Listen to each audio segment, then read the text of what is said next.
percaya dengan potensi yang ada dalam dirimu. Karena apapun potensi itu apa yang menentukan kau bisa jadi yang luar biasa, itu dari kau sendiri. Kau mau jadi biasa-biasa, itu sendiri. Kembali ke diri sendiri. Apa yang saya ini bisa dapat memotivasi adik-adik saya ya.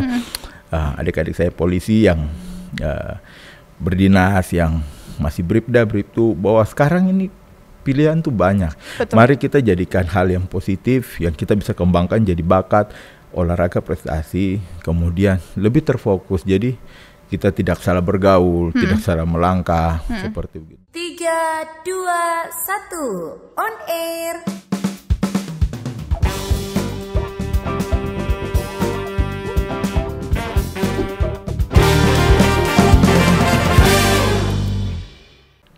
Hai kamu semua, jumpa lagi dalam program Noken Ngobrol Keren. Kotra nonton, Kotra keren. Jadi kalau kamu keren, kamu harus nonton. Tara, Noken. Bersama dengan wajah baru di sini, saya Maria Suryani. Ya, tentu saja teman-teman Noken, dalam program Noken Tong selalu menghadirkan sosok-sosok atau bintang tamu yang punya banyak pengalaman, terus juga berbakat dalam bidangnya. Spesial sekali hari ini, episode Noken kali ini Tong sudah menghadirkan bintang tamu yang wow, bodinya kalau kamu lihat nih bagus sekali. Ada Kakak Edwin Kaisiri. Halo Kakak. Halo. Selamat pagi. Terima kasih sudah datang ke studio hari ini. Jadi hari ini Kakak akan berbagi dan juga sharing nih sama teman-teman Noken. Bagaimana Kakak punya perjuangan untuk menjadi atlet binaraga. Jadi Kakak Edwin ini adalah salah satu atlet binaraga. Bukan cuma atlet binaraga. Kakak ini juga seorang perwira Brimob. Luar biasa sekali Kakak. Kakak apa kabar hari ini? Kabarnya baik sekali. Baik sekali. Oke Kakak, saya mau tanya dulu nih. Aktivitasnya Kakak belakangan ini tuh apa saja? Kakak sedang berkegiatan apa gitu? Aktivitas seperti biasa, rutinitas di kantor, dan kemudian saya mengisi waktu dengan latihan. Mengisi waktu dengan latihan, masih tetap terus latihan ya? Tetap gas terus. Iya, jadi teman-teman Noken, Kakak Edwin ini dia bukan cuma atlet di area Papua, tapi sudah sampai nasional, bahkan sudah sampai Asia. Nah, seperti kita lihat di sini nih, ada Mister Asia ya, kejuaraan Mister Asia ya, luar biasa sekali. Jadi kita lihat saja trofinya ini keren, apalagi dengan bodinya Kakak Edwin yang wah. Kakak Edwin, perasaannya menjadi atlet binaraga? Perasaannya ya saya sangat senang sekali. Pokoknya ada suka duka, ada proses yang kita lewati. Tapi saat kita meraih trofi, lelah, keringat kita semua terbayarkan dan sangat bahagia sekali. Jadi perasaannya bahagia. Bahagia sekali. Lelahnya terbayarkan. Ya, perjuangan bertahun-tahun. Oke. Ngomongin soal perjuangan bertahun-tahun, Kakak Edwin sudah mulai menjadi atlet binaraga ini dari tahun berapa? Saya mulai start itu sebenarnya dari tahun 2018. Jadi saya 2018. Termasuk baru juga ya, 2018. Kemarin sempat menang ini juga ya, PON Papua ya? Saya kemarin 2021. Cuma peringkat 4 saja. Tapi itu sudah termasuk bagian dari kejuaraan juga. Luar biasa sekali. Nah Kakak Edwin, saya penasaran juga nih. Kakak bisa ceritakan awal mula Kakak mau menjadi seorang atlet binaraga. Awal mulanya itu bagaimana? Motivasinya apa? Dan kenapa harus jadi atlet binaraga? Padahal kan masih bisa jadi atlet-atlet lain gitu. Baik, terima kasih. Saya flashback sedikit. Jadi memang sebelum dari binaraga itu saya sudah sempat terjun di dunia sepak bola. Kebetulan dulu saya main di PSP Padang, Liga Indonesia juga ya. PSP Padang. Jadi pada saat itu sempat dibekukan PSSI, jadi ada dualisme kepemimpinan waktu itu PSSI, sehingga putusan waktu itu dibekukan. Jadi Liga 1 tahun itu tidak berjalan, off. Makanya pada saat itu saya balik ke Jayapura, saya berdinas kembali, saya melaksanakan penugasan di daerah Indawa waktu itu.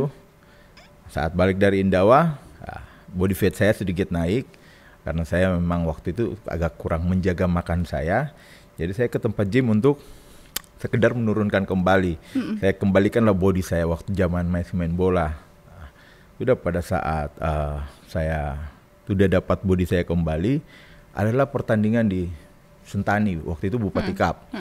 Bupati Cup. Jadi teman-teman di tempat gym ini ngajak, ayo sudah kita turun saja Terus saya sempat bilang, wah siapa yang mau naik panggung pakai CD begitu Iya, kan? iya, iya. Saya juga sempat malu juga, bukan saya lah di situ, bukan. Tapi karena teman-teman paksa waktu itu, ayo bang kita ikut meramaikan. Oke, kita saya ikut lah, saya bilang waktu itu kan. Tiba-tiba ikut, pada saat itu saya ikut dan saya langsung dapat juara 3. Juara 3. Langsung saya berpikir, wow, boleh nih saya coba cabur ini. Kebetulan saya memang dari dulu suka dengan olahraga, tapi yang outputnya itu prestasi. Saya mau prestasi. Jadi prinsip saya waktu itu, selagi saya masih bisa berprestasi, saya akan berusaha. Jadi waktu itu usia saya sudah di atas 30 tahun. Saya berpikir kalau sepak bola sudah di atas 30 tahun kan otomatis kita bersaing dengan yang muda-muda. Pasti tidak bisa untuk lebih maksimal lagi. Saya langsung pindah ke cabur binaraga, karena kalau di binaraga sendiri, khususnya di nasional, di PON, kita bisa turun itu dengan batas usia 49 tahun. 49 tahun kita bisa tetap berkarir sebagai atlet profesional, itu bisa. Tapi kalau untuk kelas-kelas yang lain bisa sampai di atas 50 tahun. Jadi itu yang berpikir memacu saya untuk oke, selagi saya bisa tambah usia, saya prestasi saya akan coba. Pas dapat PC-nya di binaraga saya coba dan ya saya bersyukur progresnya luar biasa sampai saya bisa di titik ini. Kira-kira demikian. Luar biasa sekali Abang Edwin. Saya panggilnya Abang Kak. Boleh. Oke, jadi tadi kita dengar ceritanya Kak Edwin ini dari awalnya jadi pemain sepak bola di Padang, datang ke Papua hanya sekedar main gym saja, terus diajak sama teman. Jadi itu Sentani Cup itu pertama ya? Iya, pertama kali. Itu kejuaraan pertama. Ya. Dari situ Kakak ada motivasi tinggi lagi untuk ikut lagi kejuaraan selanjutnya. Betul. Nah Kakak, dalam perjalanan itu kan pasti ada suka duka, tantangan. Nah tantangan yang sering Abang hadapi itu apa saja? Tantangan ya dimana olahraga ini kita harus disiplin yang tinggi, disiplin latihan, disiplin ngatur waktu istirahat kita, disiplin semuanya. Jadi ya tantangan itu mungkin dari, kalau misalnya kita di binaraga kita butuh protein, suplemen. Betul. Semua. Jadi ya kalau kita nggak lagi persiapan, saya kadang cari sumber protein dari real food. Kadang kalau waktu belum bisa beli suplemen waktu awal-awal ya, karena susu protein sendiri harganya bisa dibilang lumayan lah ya. Jadi waktu itu saya cari solusi untuk bagaimana saya dapat dari real foodnya, dari bikin putih telur ya, seperti begitu. Suka dukanya ya seperti begitu. Dan yang paling seninya menurut saya itu saat kita udah mempersiapkan pertandingan, di mana kita harus bisa menahan diri, lihat orang makan yang enak, lalapan bebek, coto Makassar. Jadi tergiur di situ. Sangat tergiur, tapi itulah seninya. Kita bisa menahan diri, bisa lihat orang makan es krim yang begitu enak, tapi kita tidak bisa. Itulah menurut saya suka duka yang saya paling senang di olahraga ini. Tapi selesai lomba langsung ada waktu pengen kita ada chatting. Makan-makan yang tergiurkan sebelumnya. Betul. Itu. Jadi kalau saya biasa itu ya seminggu lah. Setelah pertandingan seminggu itu saya udah list di dalam kertas. Nasi goreng Trimedan, kemudian es teler dan sebagainya. Jadi dalam 1 minggu itu saya cheating. Oke, nasi Trimedan sudah coret. Yang paling terakhir Indomie goreng, pasti. Itu semua kalangan masyarakat juga mau. Tapi cuma sekali-sekali aja sudah, yang penting terpuaskan kan. Iya, betul. Iya. Menjaga keseimbangan tubuh juga perlu dengan konsumsi protein tadi seperti Abang bilang. Nah, Abang, kejuaraan apa saja yang sudah Abang ikuti? Seperti yang kita lihat di sini banyak sekali trofi, terus piagam-piagam ini juara 1. Wah, luar biasa sekali. Apa saja sih? Kakak boleh bagikan sama teman-teman Noken. Baik. Dari tadi Bupati Cup Sentani itu, selanjutnya apa lagi? Dari 2018 ini yang binaraga ya? Yeah. Yang binaraga 2018 Januari itu Bupati Cup di Sentani, saya dapat juara 3. Dapat juara 3 di kelas 75 kg kalau tidak salah. Kemudian setelah dari situ saya ikut kejuaraan, salah satu kejuaraan yang nasional di Jakarta juga, yang ini saya dapat juara 5. Kemal Trophy. Iya. Wow. Saya dapat juara 5 nasional juga di Jakarta. Kemudian balik dari situ, tapi sebelum sini saya ada sempat ikut di Bali juga sama di Padang waktu itu open turnamen. Tapi memang pada saat itu sebenarnya goal saya itu bukan juara, karena saya sadar waktu itu saya pendatang baru kan di olahraga ini. Tapi saya ikut itu untuk jadi sebuah motivasi. Jadi goal saya waktu itu bukan juara, tapi goal saya itu motivasi. Karena waktu itu saya dengar satu kalimat dari senior, sang juara adalah orang-orang yang pernah berdiri dengan para juara. Jadi waktu itu saya di panggung dengan para juara-juara, sama waktu itu open turnamen dari India ada dan saya saya lihat luar biasa orang-orang yang hebat satu panggung. Dan itu motivasi saya waktu itu, output saya balik dari event ini harus bikin saya semangat latihan, semangat untuk terus berproses untuk saya juga bisa jadi juara seperti mereka-mereka ini. Kurang lebih begitu. Jadi waktu di Padang memang sebelum saya yang juara ini saya ikut di Padang, di Bali, tapi memang waktu itu bukan output saya juara. Tapi setelah itu saya dapat juara ini. Prosesnya terjawab Berarti tidak disangka-sangka akhirnya dapat juara yang tadinya tidak punya keinginan, saya hanya ikut saja, motivasi ikut saja, tapi puji Tuhan dapat juara. Di Padang itu eventnya di bulan Juli. Pada saat hari itu eventnya bulan Juli, saya nggak dapat karena waktu itu output saya untuk. Kemudian di November saya ikut awal November di Bali, saya nggak dapat juga. Pas di akhir November itu yang saya langsung dapat. Jadi terjawab saya punya yang saya harapkan di awal-awal tahun itu terjawab di sini. Kemudian next lanjut ke tahun berikutnya 2019 ada event kejuaraan daerah di mana pada saat itu kalian seleksi untuk tim binaraga PON Papua. PON Papua. Jadi waktu itu saya main di kelas 85+.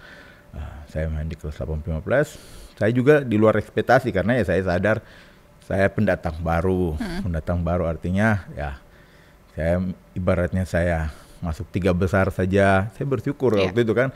Artinya buat kebanggaan saya. Tapi tiba-tiba saya langsung dapat juara 1. Ini medalinya yang saya pakai. Kenapa saya pakai? Karena ini yang buat sampai saya di titik ini. Jadi medali juara 1 itu dikalungin. Jadi ini waktu itu saya dapat juara 1, medali emas ke Jurda Papua dan saya masuk tim PON Papua. Next momen berikut di PON Papua sendiri, memang saya belum bisa naik podium. Sama, menurut saya ini proses dan saya atlet pendatang baru dan menurut saya ini semua adalah proses. Saya tetap bersyukur apapun hasilnya waktu itu. Saya dapat di peringkat 4, kemudian dari 2019 kita PON Papua kan di 2021 kalau nggak salah karena tunda COVID ya. 2021, 2022 saya 1 tahun tidak latihan karena saya harus sekolah perwira karena waktu itu tiba-tiba saya ikut tes dan puji Tuhan saya lulus tes perwira SIP angkatan 51 tahun 2022. Jadi 1 tahun itu hampir saya tidak latihan, saya vakum karena saya harus sekolah di Sukabumi waktu itu. Balik dari 2022 Desember saya sudah mulai kembali latihan pelan-pelan kembali untuk mengisi yang kekurangan. Kemudian yang saya sudah vakum hampir 1 tahun saya latihan lagi. 2023 ada event prapon di Bengkulu kemarin. Saya sempat ikut di kelas 75 kg, tapi sampai di babak penyisian saja. Jadi saya nggak lolos ke PON Papua, ke PON yang Aceh Sumut besok ini.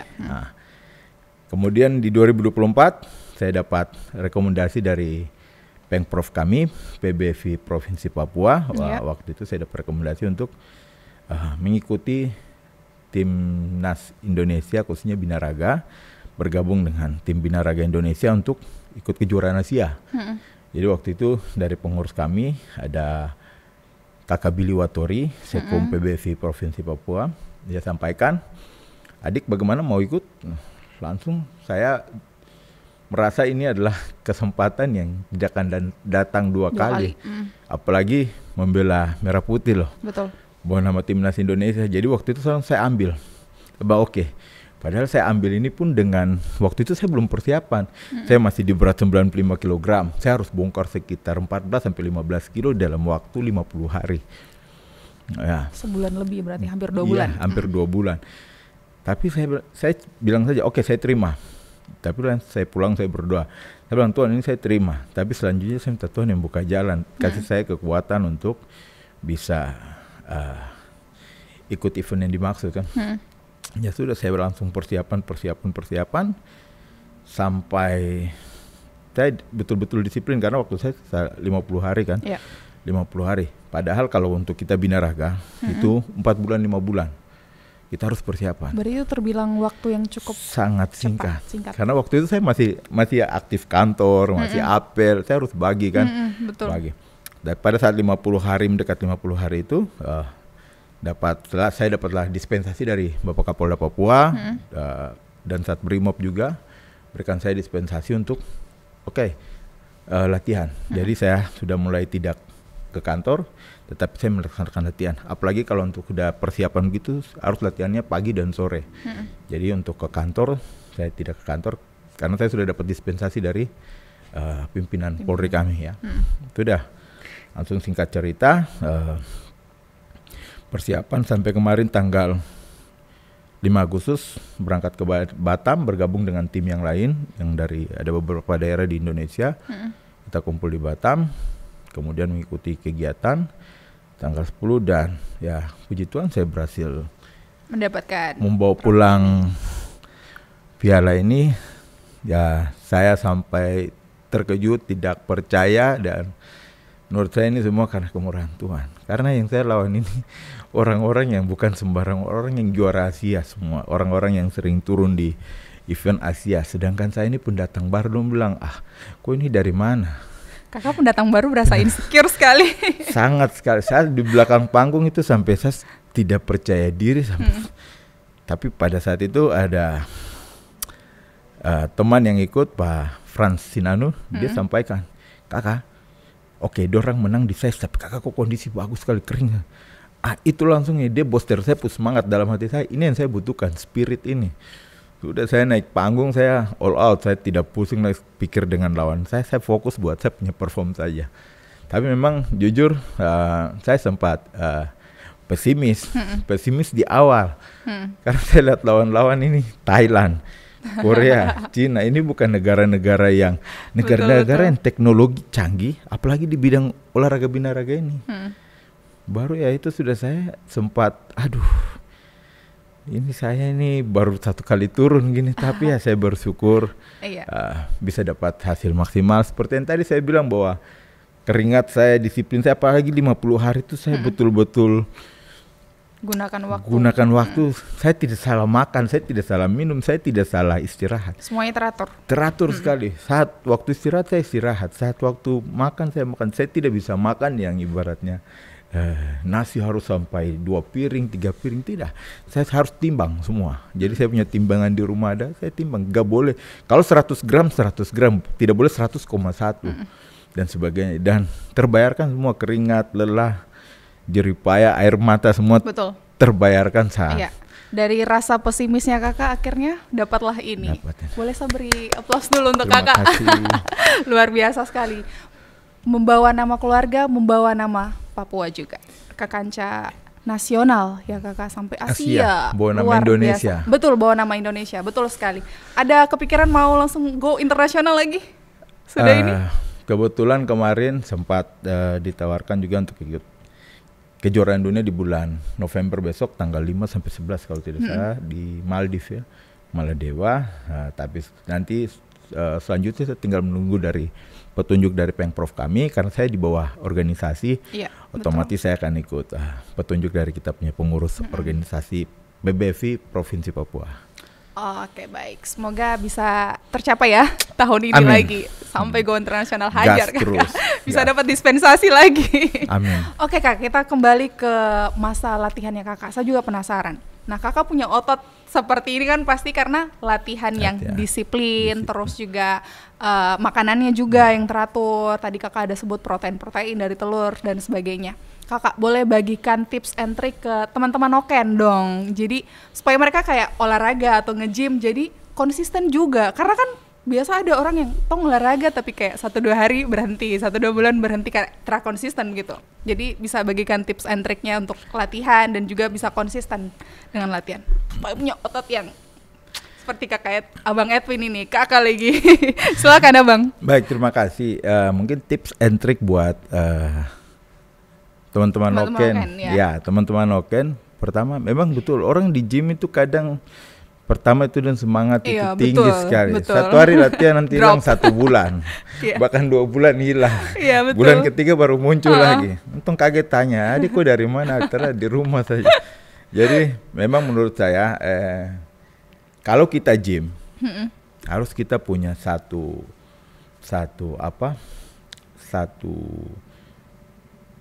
visi yang baik. Misalnya biasa kalau saya bilang ke teman-teman, kau jadikan gym itu lifestyle, gaya hidup. Kalau kau jadikan gaya hidup, otomatis kau akan konsisten. Kau jadikan gaya hidup, saya mau sehat. Bonusnya apa? Bonusnya saat yang mungkin yang body fat naik, yang badan besar, saat kau jadikan itu lifestyle, gaya hidup, kau ke tempat gym datang latihan, kau kaget 1 bulan kemudian, kenapa saya baju longgar? Karena jadi ada hasil. Karena jadi gaya hidup. Tapi kalau kau sudah latihan di mindset, kau saya harus badan turun, itu akan jadikan kau stres. Betul. Saat 1 minggu kau latihan, kau naik timbangan ini, timbangan rusak kah? Kenapa dari kemarin minggu lalu timbangan ini masih tetap di angka ini terus? Itu yang mempengaruhi. Betul. Kita punya emosi, kita punya stres, itu mempengaruhi kita di latihan. Tapi saya biasa bilang, kau jadikan dia gaya hidup, lifestyle. Kalau saya mau latihan untuk sehat, untuk biar badan saya tetap stabil gitu. Tapi saat kau latihan lifestyle itu dalam program latihan yang benar, bukan asal-asalan yang mungkin latihan baru 1 kali fotonya 1 jam, terlalu banyak selfie, terlalu banyak itu. Kalau saya di tempat latihan tidak seperti begitu. Saat latihan HP tinggal, kecuali ada yang urgent. Jadi kita latihan programnya selesai, baru mungkin bisa main HP. Tapi kembali lagi, kalau kita jadikan lifestyle, pasti dia tidak akan stres. Itu yang saya tadi sampaikan, nanti kok kaget 2 bulan, 3 bulan, ini kenapa celana tambah longgar, baju tambah longgar, goalmu di situ, dapat di situ. Dan setelah itu percaya dia akan makin tetap konsisten, dia akan makin tetap bertahan di gym itu. Paling dalam seminggu 3-4 kali latihan, gitu. Yang penting itu saja. Jadi kalau prinsip saya, kalau teman-teman yang mau gym, misalnya yang mau turunkan berat badan, jadi ke tempat gym, tanya kepada, mungkin di situ ada instruktur, atau lihat orang-orang yang sudah paham di tempat gym. Jangan pernah sungkan, jangan pernah malu, karena ada pepatah, malu bertanya sesat di jalan. Jangan bikin pengetahuan tambahan sendiri, tanya. Iya, betul. Komunikasi, karena orang-orang di gym itu kalau kau tidak tanya juga mereka tahu kau sudah paham. Jadi kita mau kasih tahu juga malu. Kalau macam saya juga pribadi begitu. Saya macam orang yang baru datang, saya mau SKSD ke sana mau kasih tahu, saya rasa kecuali dia tanya, kakak ini bagaimana? Paling saya kasih tahu saja. Oh begini. Jadi jangan pernah malu untuk bertanya. Pokoknya lihat saja di situ. Oh ini kayaknya dia orang lama di tempat gym. Tanya saja tuh, kakak, saya badan besar ini, kira-kira untuk saya mau latihan kasih turun badan itu bagaimana? Paling diarahin, oh nanti kok begini. Sama orang yang badannya kecil, dia mau kasih naik sedikit, tanya semua. Karena tiap orang yang badan kecil mau ke besar, kemudian orang yang badannya body fatnya banyak mau kecilin, atau orang yang mau tetap jaga konsisten maintenance badannya, itu punya program latihan yang beda-beda, tidak sama. Makanya harus tanya saja di tempat gym. Karena kalau dia tidak tanya, dia salah latihan, dia tidak akan ada progres. Tidak akan ada progres. Itu yang kadang saya bilang tadi, 1 minggu udah timbang badan masih sama, karena dia salah latihan, karena dia tidak mau bertanya. Betul. Jadi saran saya banyak bertanya saja. Jadi saya boleh tanya nih? Boleh dong. Ada rekomendasi tempat gym? Tidak. Kota Jepura ini banyak. Masa-masa saja toh. Bisa selain gym juga kan bisa jogging, bisa workout di rumah. Bisa. Jadi yang seperti Abang Edwin bilang tadi, jadikan olahraga sebagai lifestyle. Buat kamu yang mau semangat gym, silakan olahraga jogging di lapangan manapun itu bisa, di rumah juga bisa. Yang penting konsisten dan jadikan itu lifestyle seperti Abang Edwin bilang. Mantap sekali. Oh Bang, oke Bang, saya mau beralih lagi nih. Abang punya value apa sih yang Abang pegang gitu? Nilai-nilai hidup apa gitu? atau prinsip yang abang pegang tuh apa sih, bisa saya, dibagikan? Pertama saya suka dengan namanya disiplin ya. Karena menurut saya semua apapun itu kalau kita disiplin pasti kita akan raih sesuatu. Betul. Tetapi juga saya suka dengan satu film Dragon Ball. Tahu film Dragon Ball? Tahu. Itu dia ada punya kata-kata gini loh. Saya lupa sih dalam bahasa Inggris. Believe in your infinity potential. Your only limitation are those you set up yourself. Artinya bahwa percaya dengan potensi yang ada dalam dirimu. Karena apapun potensi itu yang menentukan kau bisa jadi yang luar biasa, itu dari kau sendiri. Betul. Kau mau jadi biasa-biasa, itu sendiri. Kembali ke diri sendiri. Dragon Ball itu yang saya suka, dia punya filosofi itu. Jadi saya maunya di saat usia saya bertambah, saya masih tetap terlihat keren. Saya maunya seperti begitu. Di saat saya, misalnya, saya sekarang sudah 37 tahun. Ya, kalau umur panjang saya mau 40 tahun saya tetap tegap, saya tetap kelihatan berbeda dari yang teman-teman saya atau yang lain. Ya itu yang mendasari saya untuk yang jelasnya untuk keluarga juga ya. Saya bisa lihat saya punya anak-anak nanti orang besar, bapak juga masih keren lah.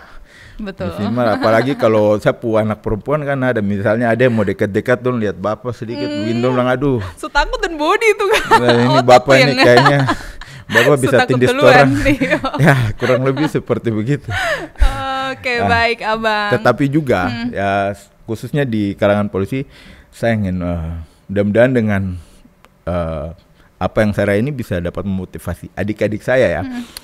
Adik-adik saya polisi yang berdinas, yang masih bribtu, bahwa sekarang ini pilihan tuh banyak. Betul. Mari kita jadikan hal yang positif yang kita bisa kembangkan jadi bakat, olahraga, prestasi, kemudian lebih terfokus. Jadi kita tidak salah bergaul, tidak salah melangkah, seperti begitu. Jadi menurut saya sekarang bukan kayak dulu ya. Sekarang itu kita bisa, apalagi pimpinan-pimpinan sekarang itu, pimpinan Polri itu mendukung. Betul. Kita misalnya berprestasi. Berprestasi itu sangat didukung. Jadi ya saya mengajak adik-adik saya yang anggota Polri untuk ya kalau bisa kembangkan dirimu dengan hal-hal positif. Oke, baik abang, terima kasih banyak sudah mau berbagi dan sharing bersama saya dan juga teman-teman Noken. Adakah penyampaian terakhir untuk teman-teman Noken supaya mereka bisa semangat untuk jadi atlet gitu loh, atau mungkin khususnya atlet binaraga? Silakan abang sampaikan. Oke, terima kasih buat kamu semua yang masih tetap nonton di acara Noken ini ya. Pesan saya tetap semangat, latihan, konsisten buat yang menjadi atlet. Atlet apapun itu juga tetap harus konsisten. Konsisten dalam latihan, konsisten dalam semuanya. Mungkin itu saja. Konsisten. Jadikan lifestyle juga.